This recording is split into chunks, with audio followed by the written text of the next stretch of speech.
Alors, M. Doucet, c'est fantastique où ce qu'on est présentement. Là. Vous êtes sur Trois-Rivières, sur Saint-Laurent. Pour vous, Trois-Rivières, pour la famille, hein, c'est quelque chose? C'est quelque chose, oui. Passer toute notre jeunesse, tout s'est passé ici. Depuis le temps, Cap-de-Madeleine, Trois-Rivières, a tout le temps été ensemble pour nous autres. Vous êtes vraiment dans le milieu des générations. Oui. La troisième. La troisième. Donc, Troisième génération. Bien connu le fondateur. Parlez-moi de votre grand-père. Arthur. Ben écoute, c'est un homme de décision. C'est un homme qui n'était pas facile, possiblement, mais c'est un homme de décision. On a appris à être un peu décisionnel grâce à lui. C'est un peu sa façon de faire. On l'a connu vers la fin, peut-être les 5 ou 10 dernières années qu'on l'a connu. Il est mort en 79, donc on l'a connu vers la fin.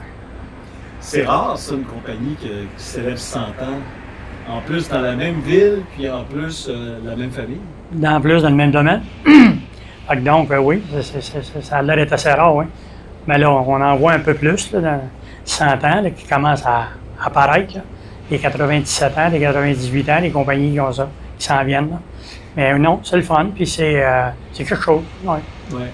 Avec votre frère Yves, là, vous êtes les deux personnes pivots de l'entreprise parce que vous avez... Avec mon frère Yves, oui, c'est ça. Là, Yves est venu avec moi. On a embarqué avec Yves dans le milieu du temps, si tu veux, à partir des années 85, je pense, à aller jusqu'en 2005, 2006. Après ça, Yves a lâché. Moi, j'ai repris le flambeau seul avec les enfants qui sont greffés avec moi plus tard. Donc, oui, ça s'est fait de cette façon-là. C'est quoi qui distingue la compagnie des autres dans le transport? Ben écoute, je pense que c'est le côté familial. Je pense qu'on est facile à rejoindre. On est du monde je pense que oui, on peut le dire, on est du monde de promesses. C'est sûr qu'on s'enflamme des fois, mais on veut tellement bien faire que c'est dur des fois de bien faire, mais c'est un peu notre optique, c'est un peu notre façon de faire, c'est un peu notre comment on pourrait bien dire ça, notre logo à nous autres, d'être là avec les clients, puis de pouvoir le servir, puis continuer le business avec tous ces clients-là qu'on a. Il y en a que ça fait longtemps qui sont avec nous autres, mais oui, on est là. Je vais torturer un peu votre humilité, là. Tu sais, des fois, quand on va dans le passé, puis là, on se dit, c'est quoi nos meilleurs coups qu'on a fait, là, tu sais, qu'on se dit, on ne le savait pas à l'époque, là, mais on l'a fait. C'est quoi la bonne décision? Ça a été comme, heureusement qu'on l'a fait. Bien, la bonne décision, écoute, je te dirais qu'il n'y en a pas vraiment eu de bonnes. Il y a eu des étapes, qu'on peut appeler des étapes qui se sont faites. Des étapes qui ont été plus faciles, il y en a d'autres qui ont été plus difficiles. Bien d'accord avec ça. Mais il n'y a pas eu de grand chose qui s'est démarqué. On a été dans le domaine du chauffeur, dans l'huile, dans le transport de pétrole, toutes ces années-là. On l'est encore aujourd'hui. C'est un peu le créneau qu'on est en train de peut-être tasser un peu pour faire place à d'autres créneaux pour la continuité de l'entreprise. Ça, c'est autre chose. Mais dans le passé, de se démarquer ou de faire plus, non, je pense qu'on a tout le temps été une compagnie qui a été, je te dirais, bon deuxième. On a tout le temps été bon deuxième. Même des fois, on a été bon troisième aussi, c'est pas grave. Mais d'être le gros leader face à tout ça, on s'en vient là-dedans, oui, mais dans le passé, on était peut-être un peu moins équipés pour l'être. C'était plus notre façon de faire à nous autres. Je pense que bon deuxième, c'est... Oui, si on reprend votre expression des étapes de la compagnie, dans le fond, vous avez toujours été de votre temps. C'est ça, vous avez été vraiment bon pour analyser le marché, les besoins de la clientèle? Oui.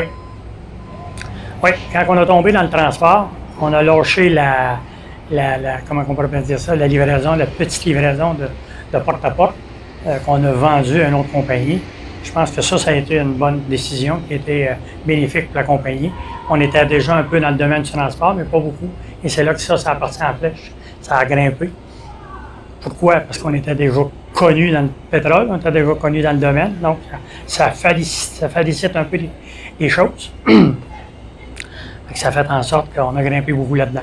Vous n'êtes pas déphasé, là, vous êtes encore à regarder les bilans, puis là, oui. Vous voyez, il y a des enjeux à chaque période, hein, durant ces 100 ans-là. Ben, je vous le dirais, là, on oui. parle d'inflation, on parle de la chaîne d'approvisionnement qui est vraiment mise à rude épreuve avec la pandémie, tout ça.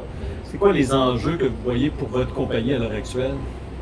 Ben, les enjeux, écoutez, pour les compagnies comme la nôtre, c'est les dépenses et les grosses dépenses qu'on a à faire de tous les jours qu'il faut surveiller tout le temps. Je pense que c'est la grosse enjeu aujourd'hui. C'est sûr, avec les taux d'intérêt qui ont augmenté, l'inflation qui veut augmenter, ce qu'on s'en va, personne ne sait. Donc, on essaie de se protéger en gardant et en travaillant un peu sur nos dépenses, garder les dépenses un peu plus moindres pour un peu garder ce qu'on a là le plus longtemps possible. Mais non, il n'y a pas de recette miracle. Dans le passé, il y a eu des durs coups, il y a eu des bons coups, des bonnes étapes, mais il y a quand même eu des durs coups aussi. On a réussi à passer au travers de pas mal de choses depuis 100 ans, je te dirais. Puis on est rendu ce qu'on est rendu là. Et là, la remorque fermée, c'est un autre... Ça, c'est un autre défi, ça. C'est un autre défi qu'on a créé avec une personne. Ça va faire 2 ans. Je pense qu'on a quand même bons résultats.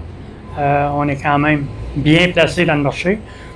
Pourquoi que les clients s'intègrent à nous autres? C'est peut-être à cause du personnage qu'on a mis en place aussi qui fait beaucoup l'effet. Mais aussi l'entremise de la compagnie, l'âge de la compagnie fait beaucoup. Je pense que les compagnies aiment bien ça, faire affaire avec du monde qui ont quand même une certaine expérience aussi. On ne l'avait peut-être pas dans le dry box, mais on l'avait dans toute la balance. Donc, ça a été quand même un peu facile de rentrer dans le marché.